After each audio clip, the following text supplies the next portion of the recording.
നമസ്കാരം. നമ്മൾ ഇന്ന് പരിശോധിക്കാൻ പോകുന്നത് ചരിത്രം മറ്റൊരു രീതിയിൽ വായിച്ച ഒരു മനുഷ്യനെ കുറിച്ചാണ്, അല്ലെങ്കിൽ ചരിത്രം മറന്നുപോയ ഒരു മനുഷ്യനെ കുറിച്ചെന്ന് പറയേണ്ടി വരും. ഫിറോസ് ഗാന്ധി. ഇന്ത്യയുടെ ഭർത്താവ് മാത്രമാണോ ഫിറോസ് ഗാന്ധി? അതുമാത്രമായി അറിയപ്പെടുന്നത് വേദനാജനകമായ ഒരു കാര്യം തന്നെയാണ്.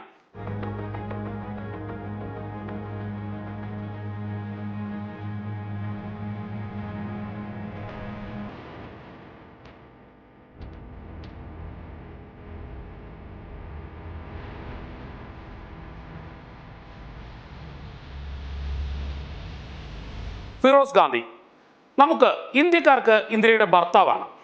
അങ്ങനെ ഇപ്പോൾ നമ്മൾ അദ്ദേഹത്തെക്കുറിച്ച് ഓർക്കുന്നുള്ളൂ. കാലത്തിൻ്റെ മറ്റൊരു പ്രത്യേകതയാണത്. വേണ്ടപ്പെട്ടതൊക്കെ ചരിത്രത്തിൽ നിന്നും മായ്ച്ചു കളഞ്ഞ് മറ്റു ചിലത് പുനഃപ്രതിഷ്ഠിക്കും. അങ്ങനെ സൃഷ്ടിക്കപ്പെട്ട ഒരു വായനയാണ് ഫിറോസ് ഗാന്ധി എന്ന സ്വാതന്ത്ര്യ സമര സേനാനിയുടേത്.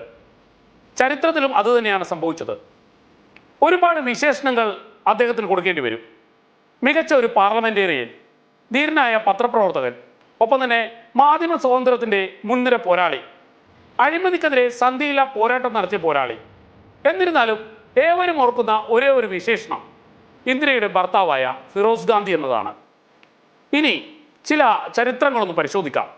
കൗമാരകാലത്ത് പഠനം പാതി വഴിയിൽ ഇട്ടെറിഞ്ഞ് സ്വാതന്ത്ര്യ സമരത്തിന്റെ തീച്ചൂളയിലേക്ക് എടുത്തു ചാടിയ വിപ്ലവകാരിയായിരുന്നു ഫിറോസ് ഗാന്ധി.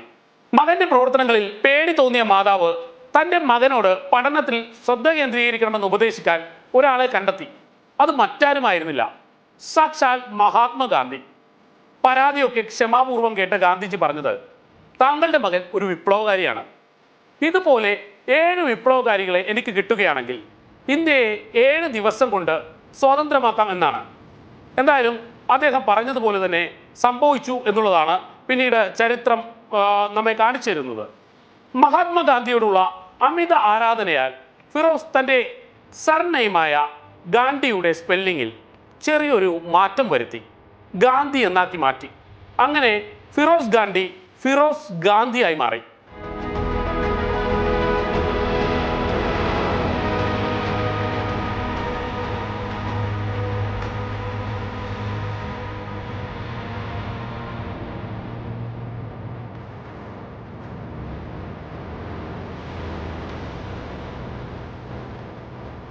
ഇനി രാജ്യത്തിൻ്റെ സ്വാതന്ത്ര്യത്തിനായുള്ള പോരാട്ടങ്ങളുടെ ഭാഗമായി 1932-ലും 1933-ലും ഫിറോസ് വീണ്ടും ജയിലിൽ പോയി. ഇതിനിടെ ഇന്ദിരാഗാന്ധിയുമായി അദ്ദേഹം പ്രണയത്തിലായി, അല്ലെങ്കിൽ അടുപ്പത്തിലായെന്ന് പറയാം. ആ അടുപ്പം അവരുടെ വിവാഹത്തിലാണ് കലാശിച്ചത്. പക്ഷേ നെഹ്റുവിന്, അതായത് ഇന്ദിരയുടെ പിതാവായ നെഹ്റുവിന് താല്പര്യമില്ലായിരുന്നു ഈ ബന്ധം. ഗാന്ധിജിയുടെ ഇടപെടൽ മൂലമാണ് പിന്നീട് ഇവരുടെ വിവാഹം പോലും സാധ്യമായത്. വിവാഹശേഷമാണ് ക്വിറ്റ് ഇന്ത്യ സമരത്തിൽ അറസ്റ്റ് ചെയ്യപ്പെട്ട് 1942-ൽ 1 വർഷം കൂടെ അദ്ദേഹം ജയിലിൽ അടക്കപ്പെടുന്നു. സ്വാതന്ത്ര്യം ലഭിച്ച ശേഷം 1950 മുതൽ 52 വരെ പ്രൊവിൻഷ്യൽ പാർലമെന്റ് അംഗമായി അദ്ദേഹം പ്രവർത്തിച്ചു. 52-ൽ സ്വതന്ത്ര ഇന്ത്യയിൽ ആദ്യ തിരഞ്ഞെടുപ്പിൽ യുപിയിലെ റായ്ബറേലി മണ്ഡലത്തിൽ നിന്ന് വിജയിച്ചു. 1957-ൽ വീണ്ടും തിരഞ്ഞെടുക്കപ്പെടുകയും മരണം വരെ അദ്ദേഹം MP ആയി തുടരുകയും ചെയ്തു.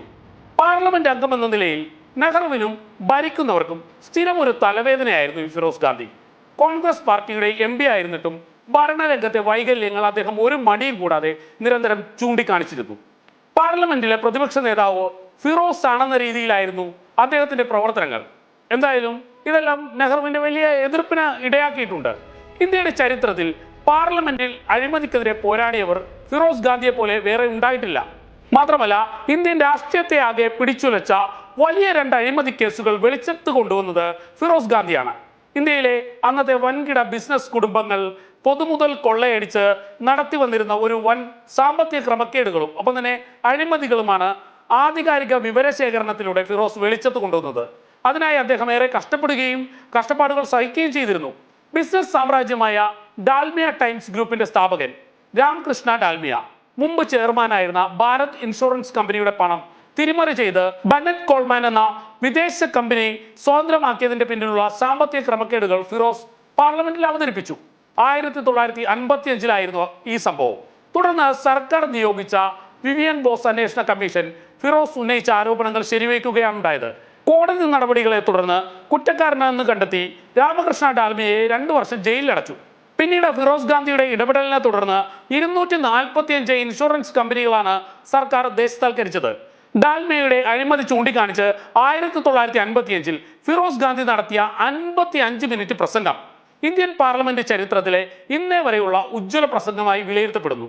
ഇന്ത്യയിൽ നാം ഇന്ന് കാണുന്ന ഏറ്റവും വലിയ സ്ഥാപനങ്ങളിൽ ഒന്നായ LIC രൂപീകരിച്ചത് ഫിറോസ് ഗാന്ധിയാണ്. അദ്ദേഹമാണ് അതിന്റെ ശില്പി എന്ന് പറയേണ്ടി വരും. മറ്റൊരു അഴിമതി ഫിറോസ് പുറത്തു കൊണ്ടുവന്നത് കാരണം നെഹ്റു മന്ത്രിസഭയിലെ ശക്തനായ മന്ത്രിയായിരുന്ന TT കൃഷ്ണമാചാരിക്ക് രാജിവെച്ചൊഴിയേണ്ടി വന്നു.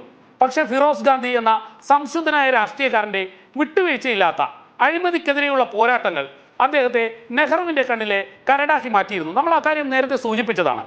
രാജ്യത്തിന് നന്മയും ആദർശശുദ്ധിയും നൽകുന്നതിൽ വിശാലമായ കാഴ്ചപ്പാടുണ്ടായിരുന്ന ഫിറോസ് ഗാന്ധി അടുക്കടി 2 തവണ ഉണ്ടായ ഹൃദയാഘാതത്തെ തുടർന്ന് 1960 സെപ്റ്റംബർ 8 തന്റെ 48ാമത്തെ വയസ്സിൽ മരണമടയുകയാണ് ഉണ്ടായത്. അഴിമതിക്കെതിരെ പോരാടിയ ഒരു യഥാർത്ഥ ഗാന്ധിയനെയാണ് രാജ്യത്തിന് അന്ന് നഷ്ടമായത്.